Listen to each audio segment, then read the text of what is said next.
Buenas tardes, compañeros. El día de hoy nos toca compartirles el tema de aspectos jurídicos de la muerte.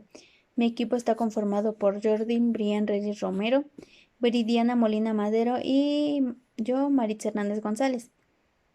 Bueno, comenzamos. Nos dice que la clásica relación del médico-paciente se ha empleado en un triángulo formado por médico-paciente, familia de este. El estudio de las historias clínicas o las declaraciones judiciales de los médicos forenses, las reclamaciones son cuando los resultados de la asistencia no es el esperado por el paciente o en ocasiones por el familiar. También nos habla de la responsabilidad de salud. Nos menciona 3 puntos, que es 1. La responsabilidad del médico profesional sanitario individual o en equipo, incluso otros profesionales sanitarios que pueden intervenir en el acto asistencial. 2. La responsabilidad de las instituciones sanitarias, hospitales y áreas de salud.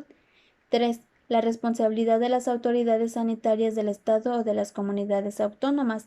Las reclamaciones contra los profesionales de la sanidad en general y los médicos en particular suelen producir cuando los resultados son negativos para el paciente y o familia. Estos resultados suelen atribuirse a una presunta mala práctica. También nos habla de la responsabilidad penal. Nos dice que se encuentran enmarcada por el daño ocasionado u otras omisiones que se encuentran tipificados como delito o falta de código penal. Nos dice que la filosofía penal vigente está centrada en distinguir 2 tipos de conductas, que es la voluntaria o la dolosa, y las imprudentes. También nos menciona que el artículo 10 del Código Penal son delitos o faltas a las acciones y omisiones dolosas e imprudentes penadas por la ley. Nos dice que ciertas circunstancias que suponen aumento a la pena por razón de la profesión, omisión del deber de socorro, se castiga al profesional que ha estado obligado a ello, degenerar asistencia o abandonará los servicios sanitarios y como consecuencia se derivará un grave riesgo para la salud de las personas.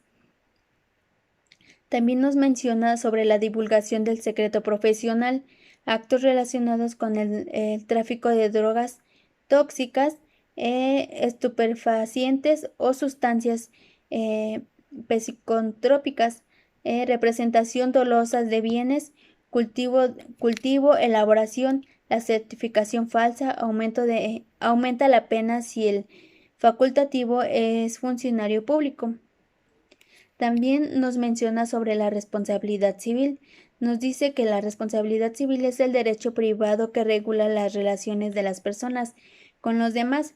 En este contexto, las relaciones intrapersonales en que la actividad médica también se halla inmersa, surge la responsabilidad médica del tipo civil.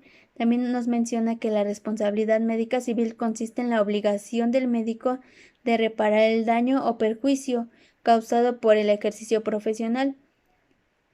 Nos dice que la ley de los contratos y cuasi contratos y de los actos y omisiones ilícitos o en los que intervengan la culpa o negligencia, comprenden la restitución, la reparación del daño causado y indemnización de los perjuicios. También nos menciona fundamentos de la responsabilidad médica. Nos dice que el daño o perjuicio a la falta debe ocasionar un daño, muerte, lesión física o psíquica y o patrimoniales al paciente, la familia o incluso terceras personas.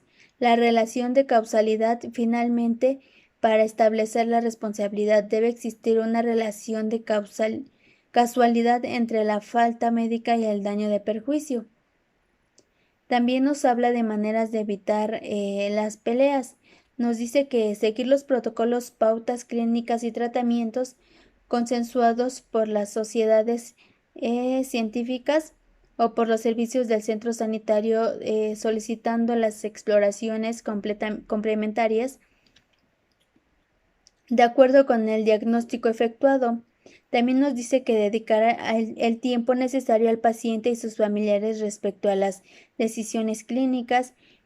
Nos menciona que se debe evitar garantizar los resultados, también evitar críticas destructivas hacia otros médicos o centros sanitarios ante los pacientes o familiares. No aceptar consultas médicas por el teléfono supone un riesgo de errores y confusiones diagnósticas y de tratamientos.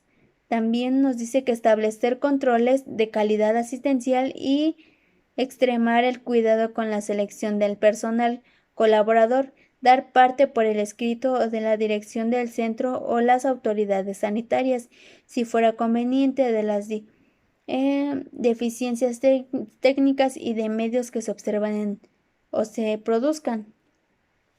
También nos menciona que en el artículo 343 de la Constitución Política de los Estados Unidos Mexicanos dice: la pérdida de vida ocurre cuando se presentan algunos signos de muerte, que es ausencia de conciencia, ausencia de respiración, ausencia de reflejos y paro cardíaco.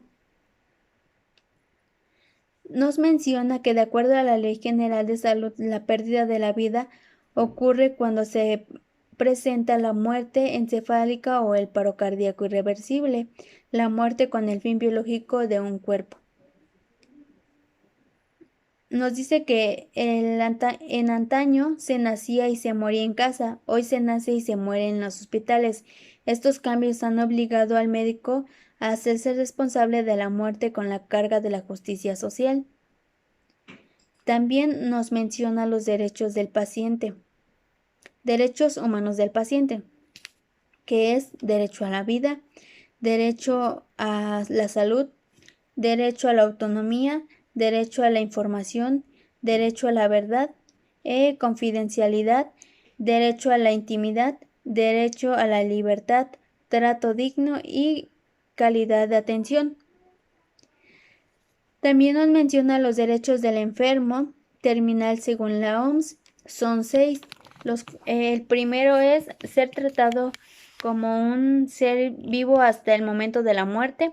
La segunda es mantener una esperanza cualquiera que sea. La tercera es expresar sufrimiento y emociones al acercamiento de la muerte. 4. Atención a médicos y enfermeros. 5. No morir solo. Y 6. Ser liberado del dolor.